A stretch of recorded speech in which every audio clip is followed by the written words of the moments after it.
Good news, people. It's episode 5. Welcome to a brand new episode of the Good News Anchor. Now, Christmas is in the air, of course, adding extra excitement to the episode. And while we're in high end of year spirits, please make sure you subscribe, okay? You just say, Mary, subscribe. And yeah, that's how you're gonna do it.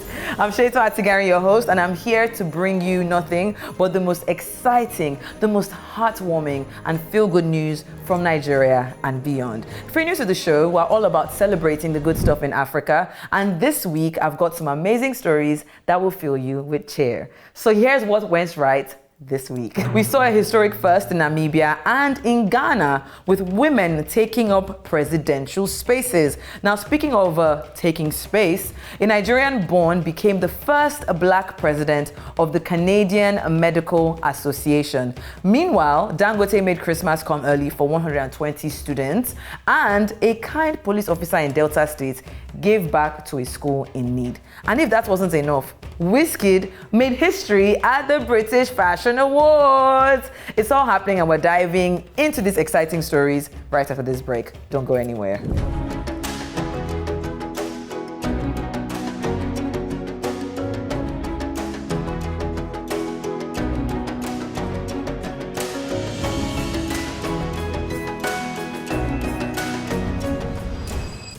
Kicking things off at 72, Netumbo Nandi Ndaitwah, I hope I pronounced that right, has made history by becoming the first woman to lead Namibia, a country known for its vast mineral resources. Now, the election was held on November 27th, and it faced several challenges, including delays caused by a shortage of ballot papers, which led to long queues and some voters giving up after waiting for up to 12 hours. I'm sure if a Nigerian is watching, they're thinking, that's normal now, because I'm actually every 4 years in here. Well, this is not Nigeria.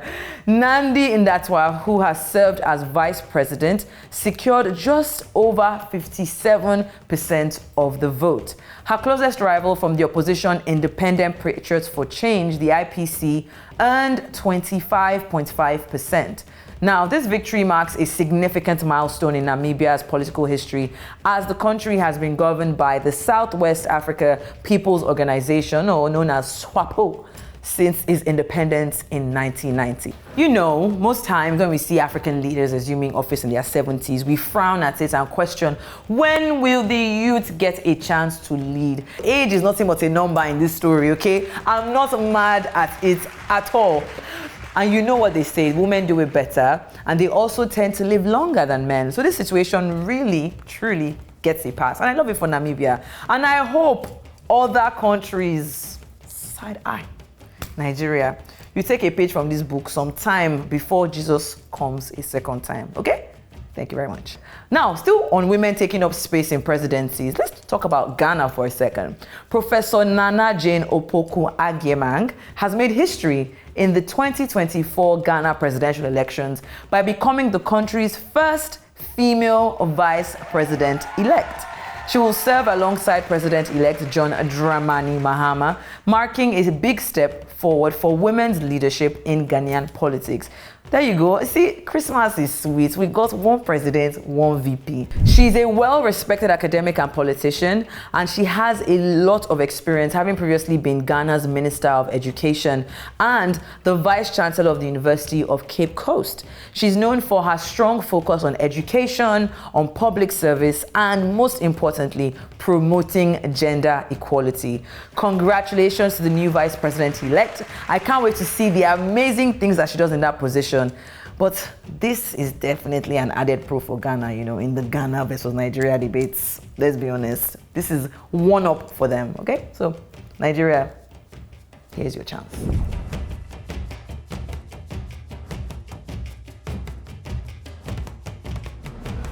Bolu Ogunyemi, a Nigerian-born professor of medicine at Memorial University in Newfoundland, has made history by becoming the first black president of the Canadian Medical Association in its 158-year history. Listen, that is to say that in 158 years, they have never, ever had a black president. A round of applause for him. Yeah.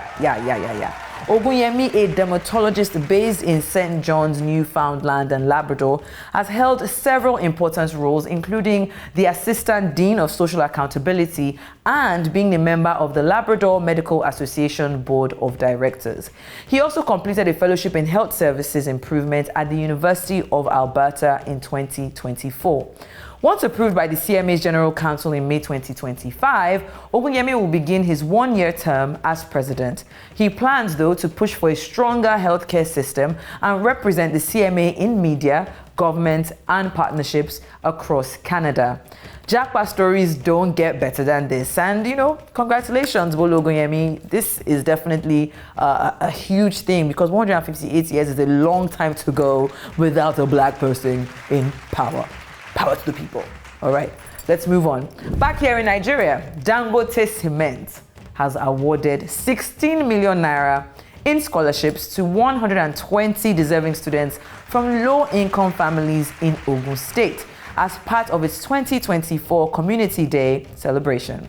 The event held at the company's Ibeshe plant in the Yewa North local government area emphasized Dangote Cement's ongoing commitment to promoting education and supporting the development of its host communities.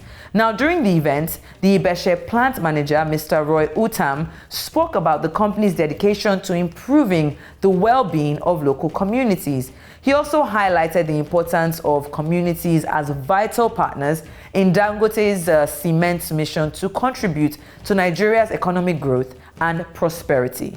The scholarship program is part of the company's broader corporate social responsibility initiatives aimed at fostering long-term development and creating opportunities for the youth in Ogun State. Congratulations to Dan. It's a good week for him as well. Side note, Dangote also, I think, just shipped their first batch of PMS to Cameroon. So it looks like it's a good week for Dangote. But still talking about, those that are using the little that they have, well, Dangote, the plenty that he has, to help others. In a very unpopular story, DSP Faith Okwego, a police officer, has also brightened the lives of students at the Eze Chima Grammar School in Obio and Nyocha, North Local Government Area, Delta State, by paying their school fees and donating essential stationery. Her generous gesture has brought smiles to students, teachers, the principal, and myself, who have all expressed heartfelt gratitude for her timely support. The principal praised the DSP Okwego for setting an inspiring example of community service, emphasizing how rare and impactful such kindness is. Now, the school community has, of course, been uplifted by this act of goodwill, and the principal has called on other individuals as well as other organizations to join in supporting the school and its students. With more support, they hope to continue making a positive difference in the lives of the students. Now, this is one situation that we can agree that the police is your friend, right? A kind police officer, giving, not taking. Come on, man. It really is Christmas out here. I really applaud this lady because she single-handedly is giving the police force a good name. And I'm just to draw comparisons because it always seems as if people are stuck in this frame of mind where it's like, I'm still hustling now. Let me if I can just make 10 million, then I will go and do something good. You don't have to make all the money in the world before you do something. Someone like Dangote, of course, is a billionaire, so he can afford to give 120 million. But even if it's 120,000 or 1,200 that you can do for somebody, it's the Christmas season. Let's do something, Be a giver, not a taker, all right? But let's talk about entertainment. Hey, Wishkey. Entertainment industry. Hey! Oh, I love Wizkid. And I'm so excited about this story because he has officially made history as the first African artist to perform at the British Fashion Awards. It's over. The show is over. What are we talking about? If you are wondering, if you have not seen the video, let me tell you, Wizkid wowed the crowd with an amazing performance of his hit song, Troubled Mind, which is the first song on his Murayo album. Now, this ceremony took place at the famous Royal Albert Hall in London. And that's what I was singing at the beginning, by the way, in case you were confused. The event was star-studded, of course, with big names like A$AP Rocky, Rihanna in the building. What's up, Ree? Dave Chappelle, Thames, and of course, so many more in attendance. It really is a proud moment for Wizkid and a big achievement for African music on the global stage. Honestly, I just gotta say, shout out to Big Wiz. What you say?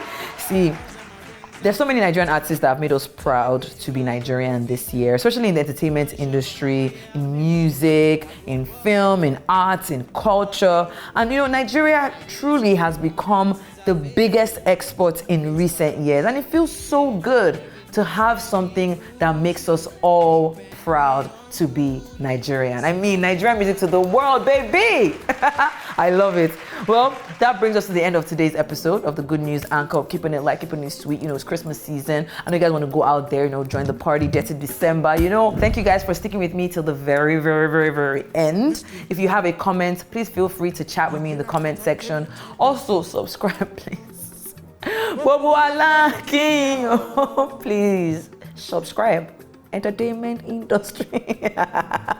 You don't want to miss out on this new drops. Be sure to keep up with us, the Good News Anchor, across all socials, on Instagram, on X, on Facebook, and even on TikTok, okay? Don't forget to share, subscribe, and leave a comment if you have one.